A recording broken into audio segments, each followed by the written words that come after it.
جی تو چاہتا ہے کہ دنیا کی لذتیں انسان لے، لیکن بھول جاتا ہے منافق اور کافر کہ لذت شراب میں نہیں ہے، لذت قرآن میں ہے، لذت شراب میں نہیں ہے، زمزم میں ہے، لذت جو ہے وہ چاندی اور سونے کے برتنوں میں نہیں ہے، بلکہ شریعت نے ان کو حرام قرار دیا ہے۔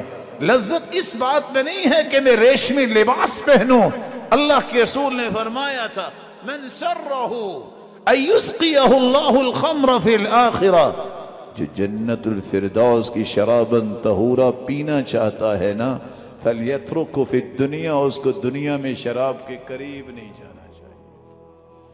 ومن سرہ،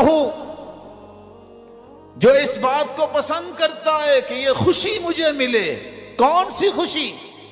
کہ میں جنت میں جب جاؤں قیامت کے دن ہو تو مجھے جنتی لباس پہنائے جائیں، اس مرد کو چاہیے کہ وہ دنیا میں ریشم نہ پہنے۔ من سرہ، جو اس بات کو سمجھتا ہے کہ یہ خوشی مجھے مل جائے، کون سی خوشی؟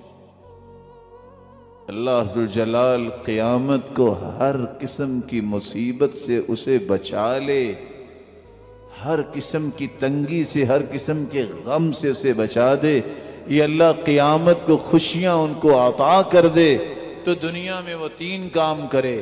ایک خوشی ہے قیامت کے دن کوئی مصیبت نہیں اسے آئے گی، دوسری خوشی ان یظلہ فی ظلہ، اللہ اسے عرش کا سایہ دے دے، تیسری خوشی اللہ چپ کر کے اسے کسی کو دکھائے بغیر جنت میں داخل کر دیں گے اور کسی کو پریشانی نہیں ہوگی۔ اسے تین کام دنیا میں کرنے چاہیے۔ فَلْيُنَفِّسْ عَنْ مُعْسِرٍ، کوئی تنگ دست ہے اسے مہلت دے دے۔ فَلْيُيَسِّرْ عَلَى مُعْسِرٍ، آسانی کر دے جو تنگ دست ہے۔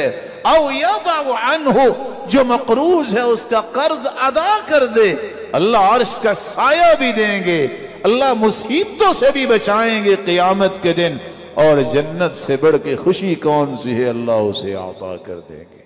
اللہ تعالیٰ ان اصولوں کو اپنی زندگی میں لانے کی توفیق دے۔ وآخر دعوانا